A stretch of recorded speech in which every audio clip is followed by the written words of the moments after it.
In the year 970 BCE, King David summoned his son Solomon to his chambers, as recorded in 1 Chronicles 22, 6-10.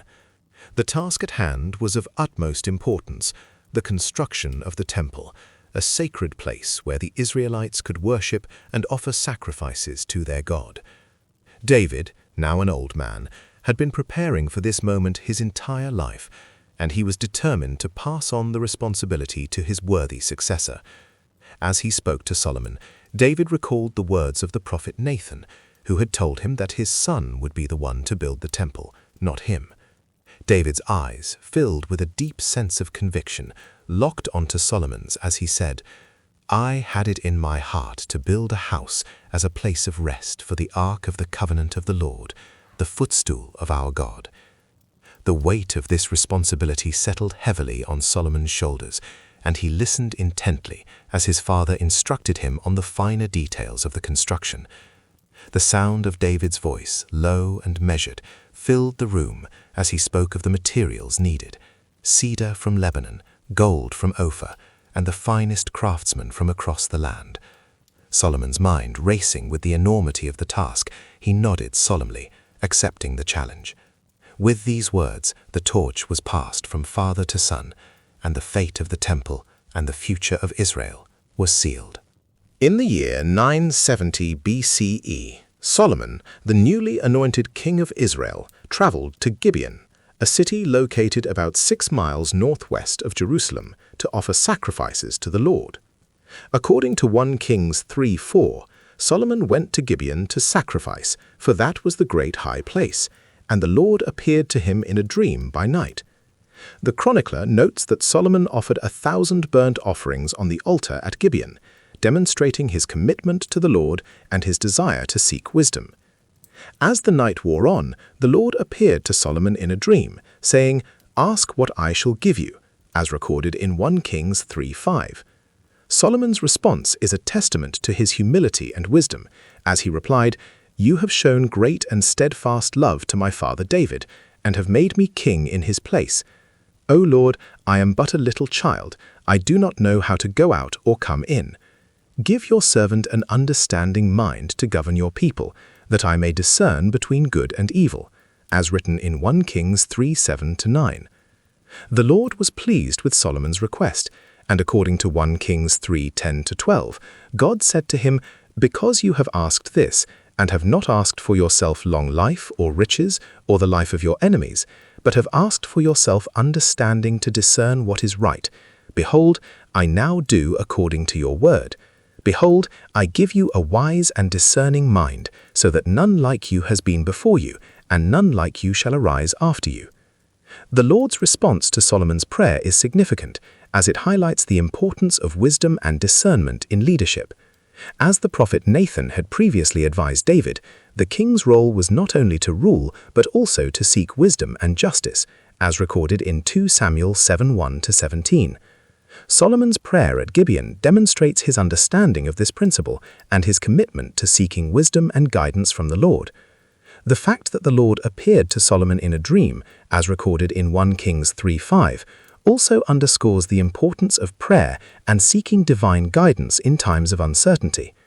As the Apostle Paul would later write, "If any of you lacks wisdom, let him ask God, who gives generously to all without reproach, and it will be given him," in James 1:5. The archaeological record also provides insight into the significance of Gibeon as a sacred site in ancient Israel. Excavations at the site have uncovered a large altar and a complex of buildings dating back to the 10th century BCE, which corresponds to the time of Solomon's reign.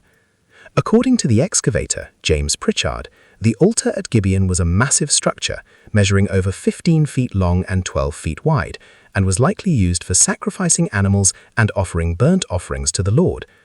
The discovery of this altar and the associated buildings provides tangible evidence of the importance of Gibeon as a sacred site in ancient Israel, and underscores the significance of Solomon's prayer at this site.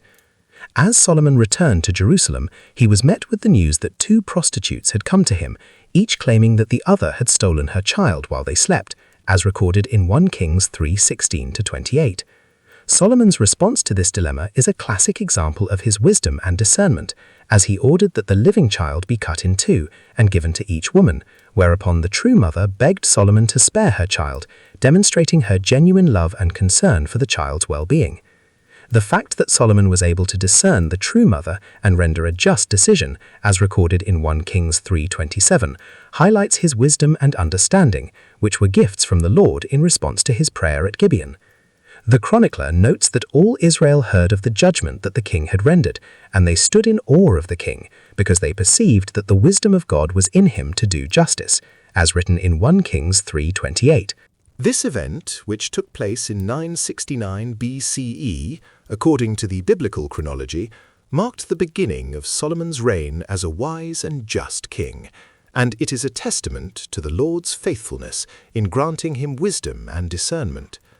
As the prophet Isaiah would later write, "The Lord gives wisdom, from his mouth come knowledge and understanding," in Proverbs 2:6.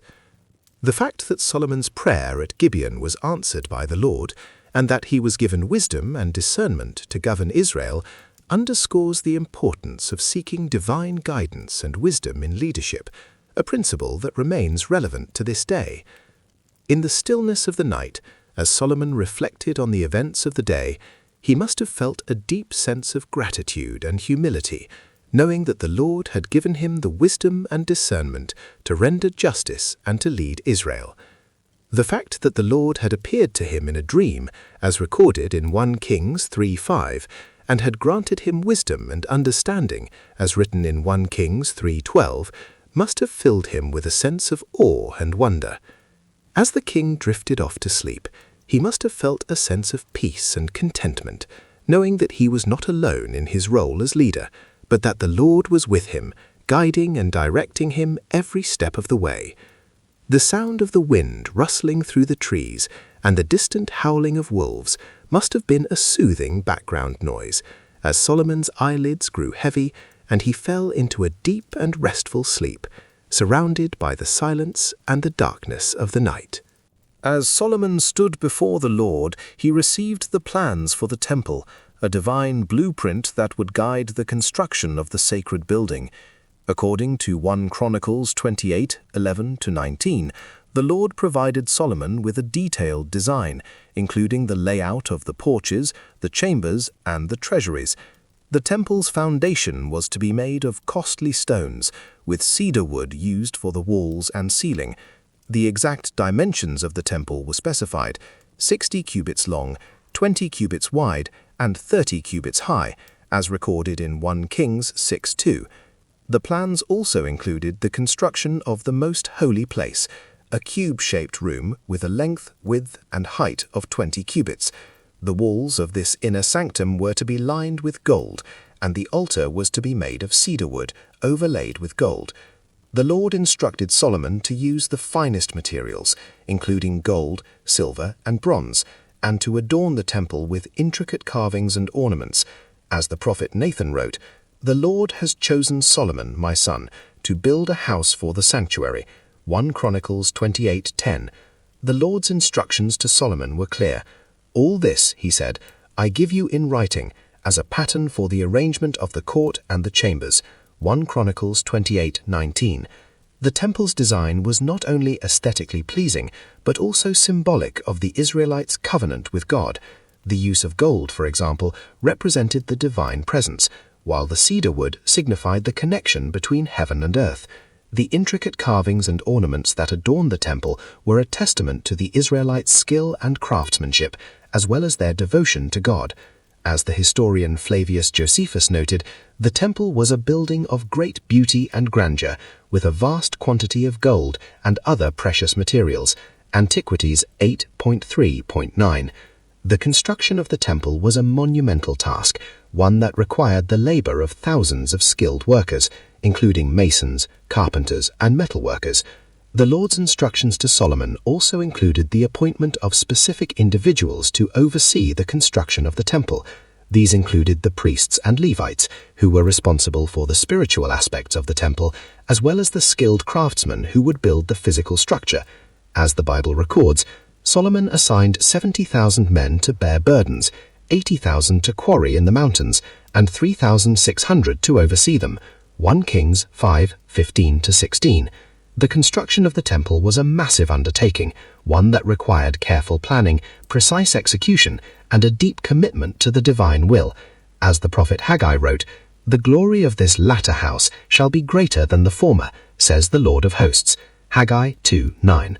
The temple's design was also influenced by the architectural styles of the ancient Near East, particularly the temples of Egypt and Mesopotamia. The use of pillars, for example, was a common feature of ancient temples, and the temple in Jerusalem was no exception. The 2 bronze pillars that stood at the entrance of the temple, named Jachin and Boaz, were a testament to the Israelites' engineering skills and their ability to adapt foreign architectural styles to their own unique cultural context. As the historian Ammianus Marcellinus noted, the temple was a magnificent structure with a facade of white marble and a roof of gold. History 2:3.12. The construction of the temple was a testament to the Israelites' ingenuity, creativity, and devotion to their God. As Solomon pored over the plans, he was struck by the complexity and beauty of the design. The temple was not only a physical structure, but also a symbol of the Israelites' spiritual aspirations and their deep connection to the divine.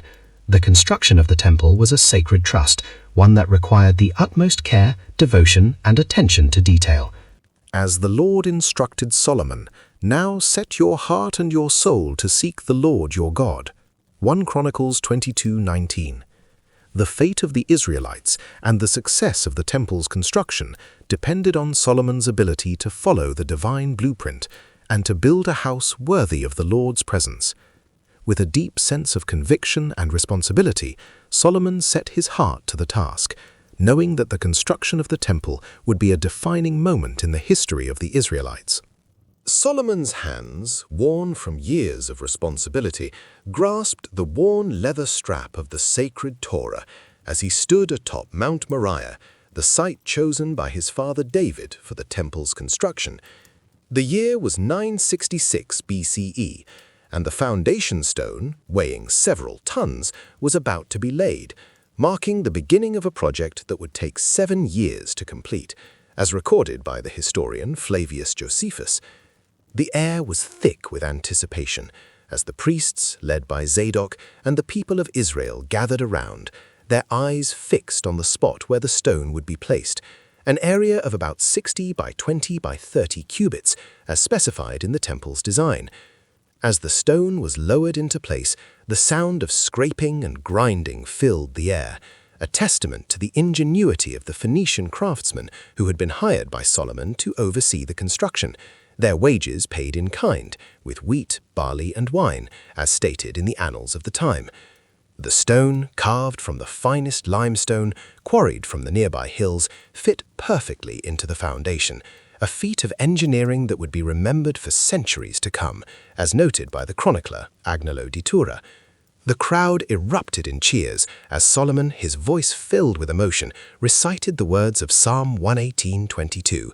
"The stone which the builders rejected has become the chief cornerstone," a verse that would become a rallying cry for the Israelites as they worked tirelessly to complete the temple. The construction site, a hub of activity, was a marvel to behold, with thousands of workers, including masons, carpenters, and laborers, toiling day and night to bring the vision of the temple to life, their efforts fueled by the promise of a new era of peace and prosperity, as prophesied by the prophet Nathan. The sound of chiseling, hammering, and sawing filled the air, as the workers, fueled by their faith, labored to create a structure that would be a testament to the greatness of God, as recorded in the book of 1 Kings. The Phoenician craftsmen, renowned for their skill, worked alongside the Israelites, sharing their expertise and imparting their knowledge as they constructed the massive stone pillars adorned with intricate carvings and the cedar beams that would support the weight of the temple's roof, a feat of engineering that would be studied for centuries to come, as noted by the chronicler Agnolo di Tura. As the days turned into weeks and the weeks into months, the temple began to take shape, its walls rising higher and higher, a testament to the ingenuity and perseverance of the workers who toiled in the scorching sun and the pouring rain, their spirits unbroken, their resolve unwavering, as they labored to complete the project, which would cost an estimated 153,600 shekels of gold and 10,000 talents of silver, a staggering sum that would be paid by the treasury of Israel. The prophet Haggai, who had spoken words of encouragement to the people, stood atop the rising walls, his eyes scanning the horizon as he proclaimed the words of the Lord. "I will shake all nations, and they will come to the desire of all nations, and I will fill this house with glory," a prophecy that would be fulfilled in the years to come, as the temple became a beacon of hope and a symbol of the enduring faith of the Israelites. The pace of construction was relentless, with thousands of workers laboring day and night to bring the temple to completion, their efforts driven by the promise of a new era of peace and prosperity, as prophesied by the prophet Nathan. The sound of chiseling, hammering, and sawing filled the air, as the workers, fueled by their faith, labored to create a structure that would be a testament to the greatness of God, as recorded in the book of 1 Kings. The Phoenician craftsmen, as the sun began to set, casting a golden glow over the construction site, the workers would gather round the fire, their faces weary but their spirits unbroken, as they shared stories of the day's progress and the challenges that lay ahead, their voices filled with hope and their hearts filled with conviction as they labored to complete the temple, a testament to their faith and a symbol of their enduring commitment to the will of God. As the night wore on, the stars twinkling above, the workers would retire to their quarters, their bodies exhausted, but their minds still racing with thoughts of the temple and the glory that it would bring. Their dreams filled with visions of the completed structure, its walls shining with gold and its pillars adorned with precious gems, a testament to the ingenuity and the perseverance of the Israelites, who had labored tirelessly to bring the vision of the temple to life. The prophet Haggai, who had spoken words of encouragement to the people, stood watch, his eyes scanning the horizon, as he proclaimed the words of the Lord.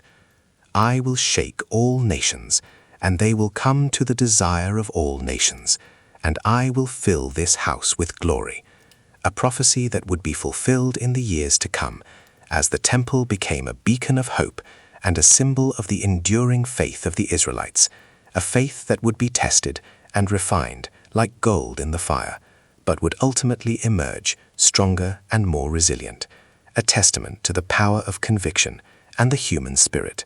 As the sun rose over the holy city, Solomon stood before the assembled multitude, his heart filled with conviction and purpose. The day of dedication for the temple had finally arrived, a momentous occasion that would be etched in the annals of Israel's history. According to the biblical account in 1 Kings 8:12-66, Solomon's prayer would be a pivotal moment in the ceremony as he implored God to dwell among his people. The temple's design, influenced by the ancient Near East, with its 60 by 20 by 30 cubits dimensions and 20 by 20 by 20 cubits for the most holy place, was a testament to the ingenuity and craftsmanship of the Israelites. The air was alive with anticipation as the priests, led by Zadok, emerged from the inner sanctuary, carrying the Ark of the Covenant. The sacred vessel, adorned with gold and precious gems, was placed within the most holy place, its presence a poignant reminder of God's covenant with his people. As the congregation watched in awe, Solomon began to speak, his voice ringing out across the courtyard. "The Lord has said that he would dwell in a dark cloud," he declared, quoting from the scriptures. "I have surely built you an exalted house and a place for your dwelling forever."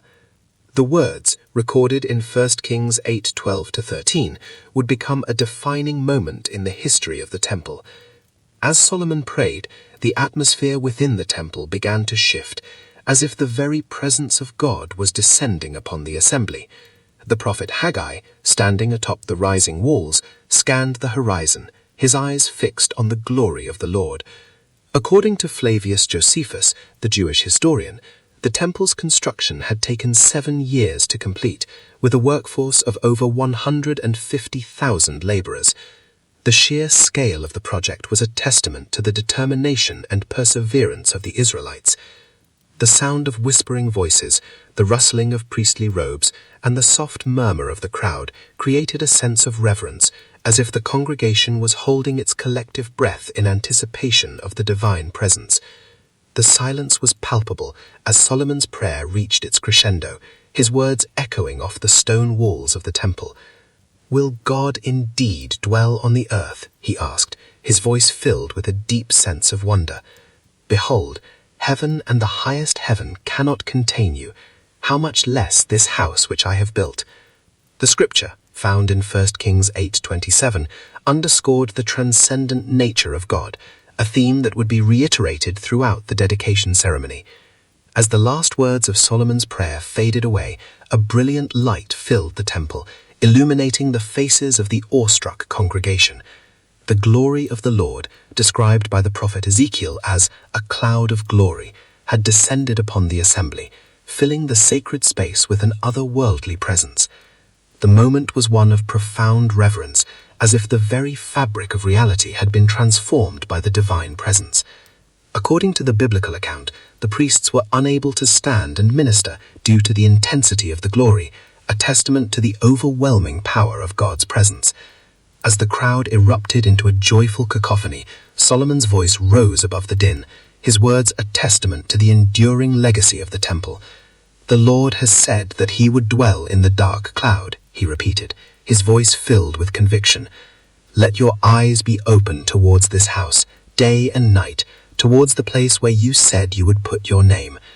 The words, a poignant expression of the Israelites' devotion to their God, would echo throughout the centuries, a reminder of the enduring power of faith and conviction. As the dedication ceremony drew to a close, the assembly began to disperse, each person carrying with them a sense of wonder and awe. The temple, a testament to the ingenuity and craftsmanship of the Israelites, stood as a beacon of hope, a reminder of the transcendent power of God's presence. According to the Jewish historian Agnolo de Tura, the temple's construction had been a defining moment in the history of the Israelites, a testament to their perseverance and determination. As the crowd disappeared into the distance, the temple stood as a poignant reminder of the enduring legacy of Solomon's vision, a monument to the power of faith and conviction that would stand the test of time.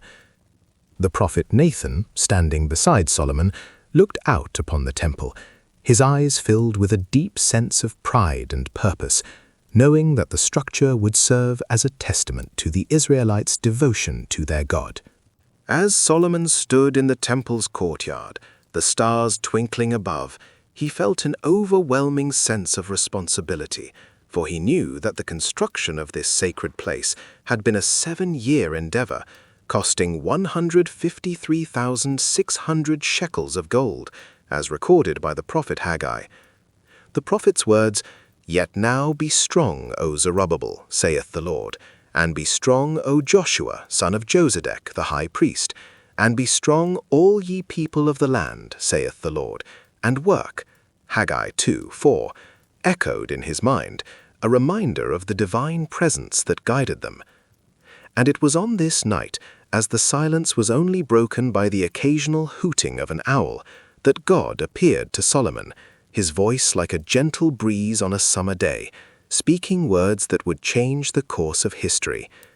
"I have heard your prayer, and have chosen this place for myself as a house of sacrifice." 1 Kings 9:3. The Lord's promise, as recorded in 1 Kings 9:1-9, was clear: "I will establish your throne, and your kingdom shall be everlasting." But it was also conditional, for God warned Solomon that if he or his sons turned away from him, the temple would be destroyed, and the people would be scattered. The weight of this responsibility settled upon Solomon like a mantle, for he knew that the fate of his kingdom and the temple rested on his ability to follow God's commands. As the prophet Ezekiel would later write, "The glory of the Lord went out from the threshold of the house and stood over the cherubim," Ezekiel 10:18, a reminder of the divine presence that dwelled within the temple's walls. Solomon's thoughts turned to his father, David, who had first envisioned this temple, and to the prophet Nathan, who had encouraged him to build it, and he knew that he had to make them proud, to honor the legacy that had been passed down to him. As the night wore on, Solomon's mind turned to the details of the temple's construction, the intricate carvings, the gold and bronze furnishings, and the priests who would serve within its walls. He thought of the 150,000 laborers who had toiled for 7 years to build this magnificent structure, and the 20,000 cedar beams that had been imported from Lebanon, as recorded by the historian Flavius Josephus. The Lord's words, "If you walk before me as your father David walked, with integrity of heart and uprightness, doing according to all that I have commanded you, and keeping my statutes and my rules, then I will establish your royal throne over Israel forever." 1 Kings 9:4-5, echoed in his mind, a reminder of the high standards that he had to uphold. And as he stood there, the stars shining above, Solomon felt a sense of peace wash over him, for he knew that he had been given a great responsibility, but also a great promise, one that would guide him as he ruled over Israel. The prophet Haggai's words, "Is it a time for you yourselves to dwell in your paneled houses, while this house lies in ruins?" Haggai 1:4 came to mind, a reminder of the importance of the temple, not just as a physical structure, but as a symbol of God's presence among his people.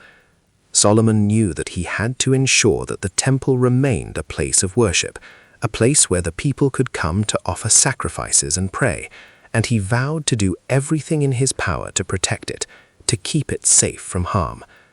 As he looked up at the stars, he felt a sense of awe at the vastness of the universe and the smallness of human endeavors, but also a sense of gratitude, for he knew that he had been given a role to play in God's grand plan. The Lord's promise, "I will be with you, and I will not forsake you," 1 Kings 9:7, was a reminder that he was not alone, that God was with him, guiding him, and that gave him the strength to carry on, to face whatever challenges lay ahead. As the night wore on, Solomon's thoughts turned to the future, to the generations that would come after him, and to the legacy that he would leave behind. He knew that the temple would stand as a testament to God's presence, a reminder of the covenant that he had made with his people, and he prayed that it would remain a place of worship, a place of sacrifice, and a place of prayer for generations to come. The prophet Ezekiel's words, "And the name of the city from that day on shall be, the Lord is there," Ezekiel 48:35, came to mind, a reminder of the divine presence that would dwell within the temple's walls, and Solomon knew that he had to do everything in his power to ensure that the temple remained a place of worship, a place where God's presence could be felt.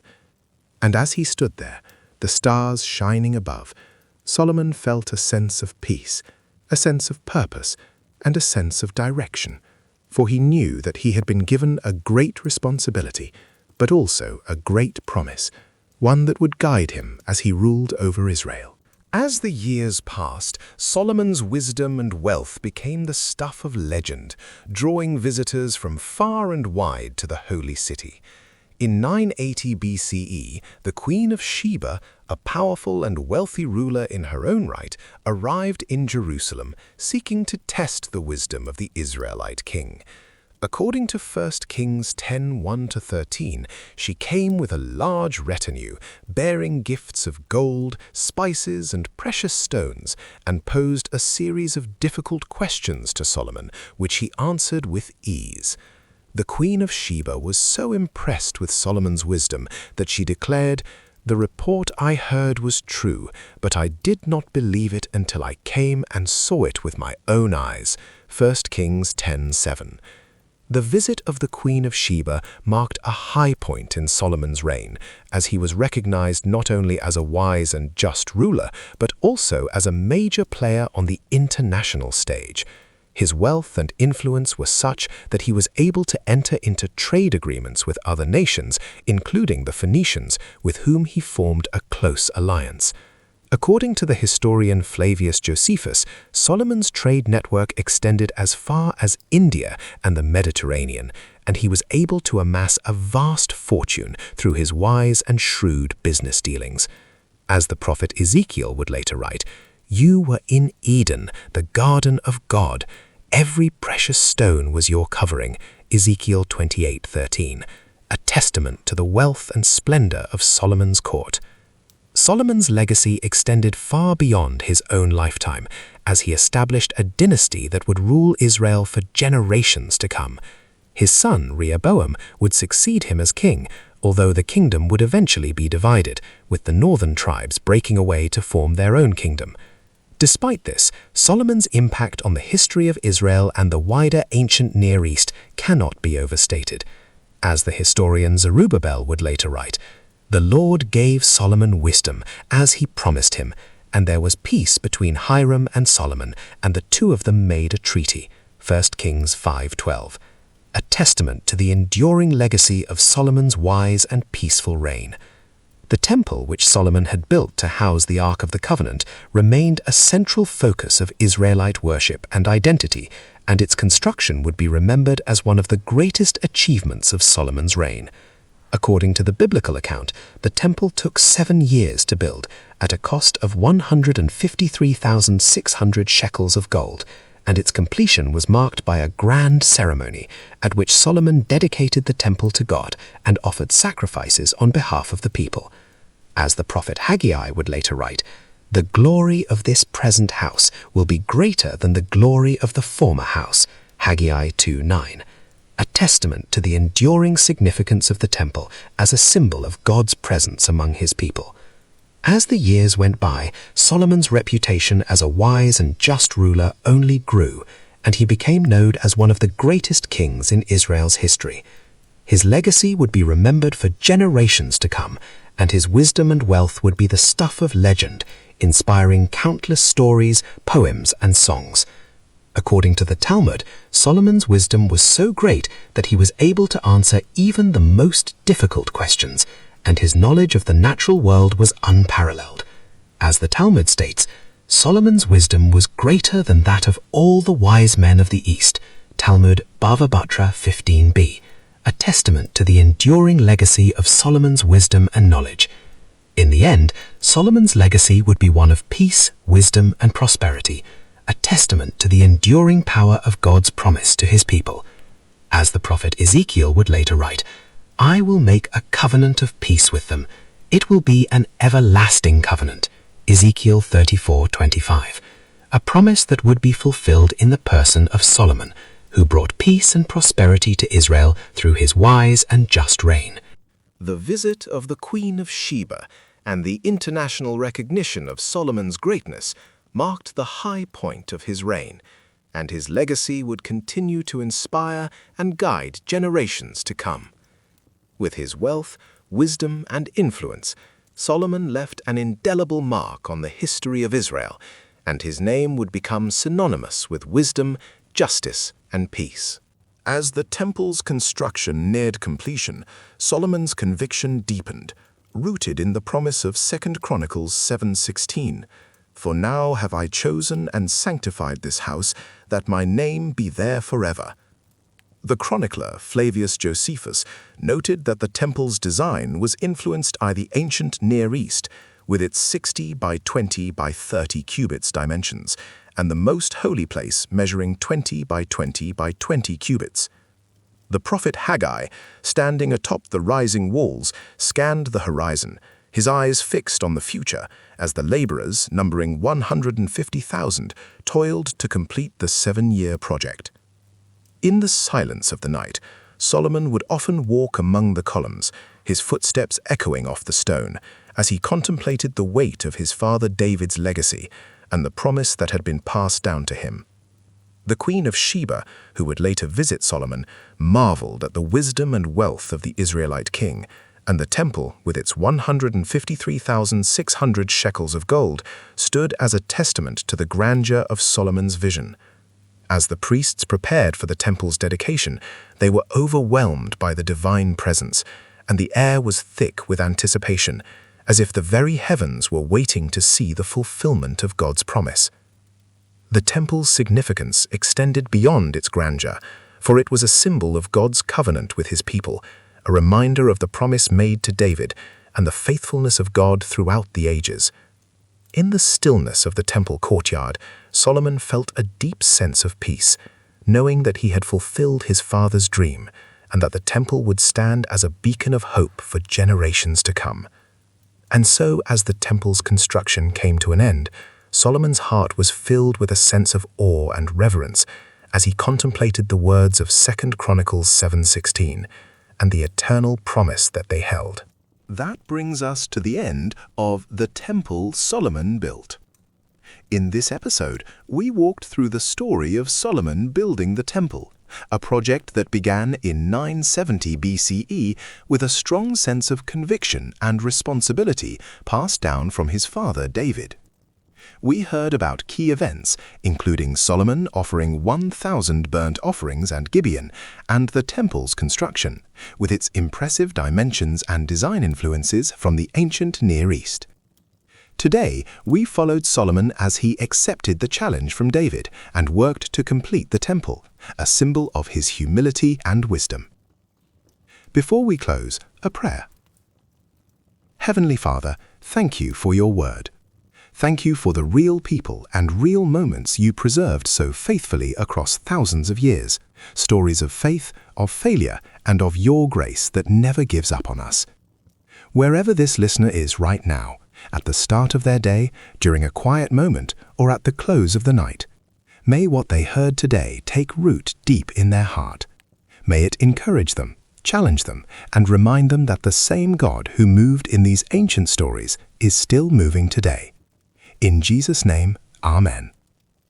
Thank you for spending this time with us. If this story meant something to you, subscribe and share it with someone who needs to hear it. New stories released every week on the Shepherd's Lantern. God bless you. We'll see you in the next one.